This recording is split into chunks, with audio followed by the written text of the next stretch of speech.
তোকেও বলি ছোট ভাই, যে মেয়েকে তার বাবা কখনো কাজ করে নাই, মা কখনো কাজ করে নাই, শুধু তোকে ভালো লাগছে, তোর সুন্দর সুন্দর কথা ভালো লাগছে, নিজ গর্ভধারিণী মা যার পায়ের নিচে ওর জান্নাত,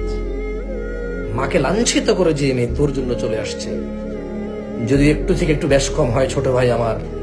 অথবা তুই যে রোমান্টিক কথা বলিস, তুই যে সুন্দর সুন্দর কথা বলিস, আচ্ছা ও তোর সাথে গেছে কেন বলতে পারিস? ছোট ভাই, তোর প্রেমিকা নিজ গর্ভধারিণী আর নিজ জন্মদাতা পিতাকে ছেড়ে তোর সাথে গেছে কেন বলতে পারিস? কারণ তোর ওর সাথে কথা বলার সুযোগ হয়েছিল। সুযোগ হওয়ার পর তুই ওকে কবিতা, গল্প, গান,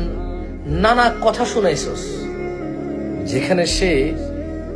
তার গর্ভধারিণী মার জন্মদাতা পিতাকে তুচ্ছ মনে করে তোর কথাকে প্রাধান্য দিছে, কারণ তোর কথা তার সুন্দর লাগে। ধারণা করতে তুই যখন বিদেশ যাবি, ধারণা করতে তুই যখন চাকরিতে যাবি,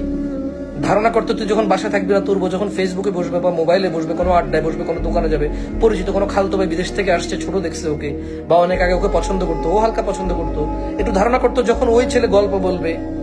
গান গাইবে, ওকে নিয়ে কবিতা লিখবে,